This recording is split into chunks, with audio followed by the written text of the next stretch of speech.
Hey coin collectors, and welcome to the DC Coin World International Coin Channel. Today we're going to take a look at the 1923 peace dollar, or the Liberty Head dollar. But first, let's just talk about the 1923 coins. I did a video on the 1923 pennies. When I started doing it, I said, well, there's got to be some other 1923 coins, so I said, let's look for some. So first I looked for, of course, the Mercury Dime, and I didn't find any that I have from 1923. This is a 1937 version of it, but they did make it in 1923. In fact, they made the Mercury Dime from 1916 to 1945. So it was there, I just don't have one. Of course, they made the penny, 1923. They made the Buffalo Head or Indian Head nickel, Buffalo Reverse Indian Head nickel in 1923, but I don't have one that actually can read the date on. I have some other ones that you can read the date on. Here's a 1935, so we know what the date would be right over there. But this could be a 1923, but I've got absolutely no idea. We flip it over onto the back, and we see that it is indeed a Buffalo nickel, but have no idea what the date is. So I have a lot of these coins from the 1923 era with no date on them, so I've got no idea. This one right here, I know this is not a 1923, but I wanted to throw it in to show you why. Here's a 1926, a really kind of nice one actually. But the problem is that in 1924 and before, there was actually a pedestal here that Standing Liberty was on top of, and it stuck out. And then in 1925, they started making it recessed, and that's why you can see the dates so much better on these. So then I said, okay, well, this one could be a 1923, couldn't it? No, it couldn't, because the Standing Liberty in 1923, they only made the Philly and the San Francisco. They didn't make a Denver, so I know the Standing Liberty is not a 1923. They made it in 1920. They made it in 1924 for Denver. They made it in 1927. They made a lot of years for Denver, but not in 1923. So I know that one's not one. How about this one here? This is, of course, the Walking Liberty, and this is a 1920 something. You can kind of see the two, but I think it's a 1928 if we look at it. So the date on these is going to be right in here. I can see the two, but I don't think that's a 3 there. So I don't know that I even have the Walking Liberty half dollar.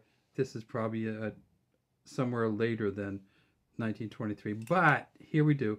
I have this one, and this is a 1923, and this is the peace dollar, or the Liberty Head dollar, and we see that it's Liberty here, wearing this kind of crown, the really nice kind of tiara kind of like crown here.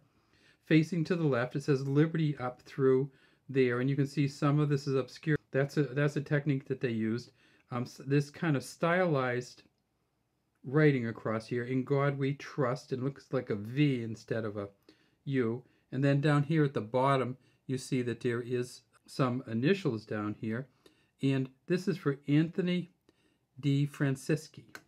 So we can, if we blow it way up, we have the Anthony D. Francisci, the A and the I think that's kind of an F-ish look there to it. It says 1923. We tip it up on its edge, and guess what? 90% silver. This is worth about $15 in silver bullion value alone. So it's a nice coin. So if you can get one for $15, I would get one. It was made at the Philadelphia, the Denver, and the San Francisco mints. The mint mark here is hard to find. So if you haven't seen the mint mark on this Liberty Head or peace dollar, let's flip over and look for it. First off, why do they call it a peace dollar? Because at the bottom, let's see if we can see it, it says peace, P-E-A-C-E. This was a coin that came out after World War I. They didn't call it World War I then, they called it the War to End All Wars. But unfortunately, we know now that there was a World War II. United States of America around the top, E pluribus unum here, 1 on this side, dollar on this side, peace here. We have the eagle.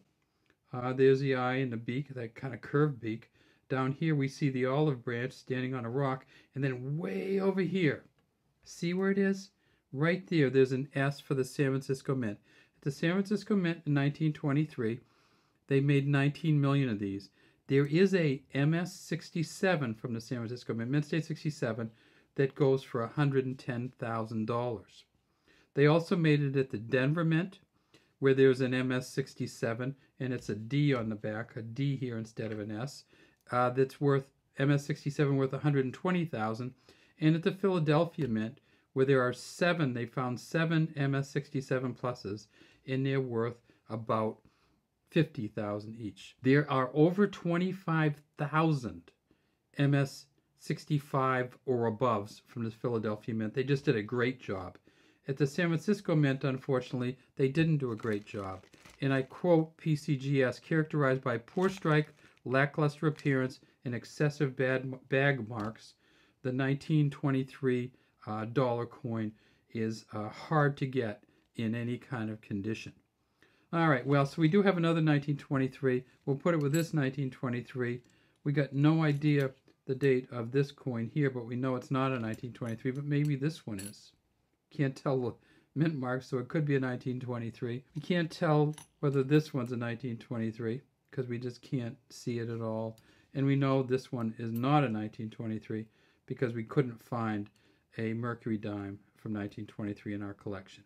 All right, that's all we have today for DC Coin World International Coin Channel. We'd love to have you subscribe to our channel. Leave any comments you have in the comments section.